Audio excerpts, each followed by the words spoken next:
Et j'aimerais parler pendant un court instant d'un champion. Champion pas selon la perspective terrestre, mais un champion par rapport à l'optique et à la perspective céleste. Le monde nous apprend qu'on n'est né pas champion, mais on devient un champion. Ça, c'est ce que le monde nous apprend.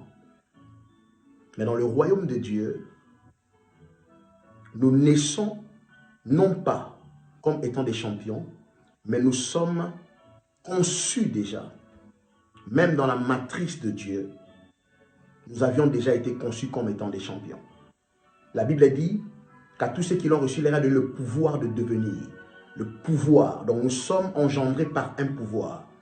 Et la Bible dit dans le livre de 1 Pierre que nous sommes conçus par une sémence incorruptible qui est la parole de Dieu. Et l'Église n'est pas née à la croix, mais l'Église a été matérialisée dans la résurrection. Bien que la croix est le lieu de la victoire, mais nous sommes manifestés ou dans le naturel par la résurrection. Donc nous sommes catapultés, créés dans la victoire, manifestés par la victoire, ce qui fait de nous des champions innés. Et la Bible dit que nous ne sommes pas des vainqueurs, mais nous sommes plus que vainqueurs. Donc un enfant de Dieu ne combat pas pour devenir champion, mais il est conçu champion, il est né champion et il est né pour vaincre.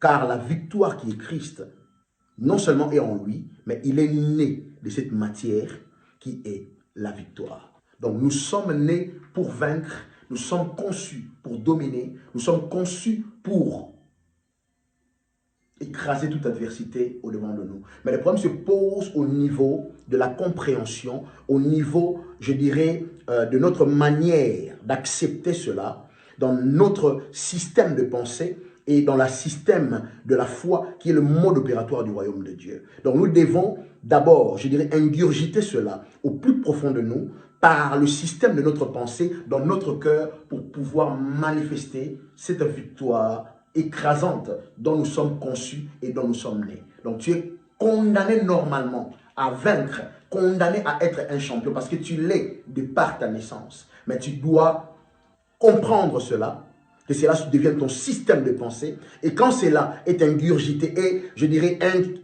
inscrit dans ton système de pensée, c'est alors que cette victoire écrasante devient une réalité dans tous les domaines de ta vie. C'était juste cette petite exhortation que j'avais pour vous durant le moment de fête, moment de festivité. Votre bien-aimé l'apôtre Fabrice, que mon Dieu vous bénisse et vous comble au nom du Seigneur Jésus-Christ. Bonne fête de fin d'année.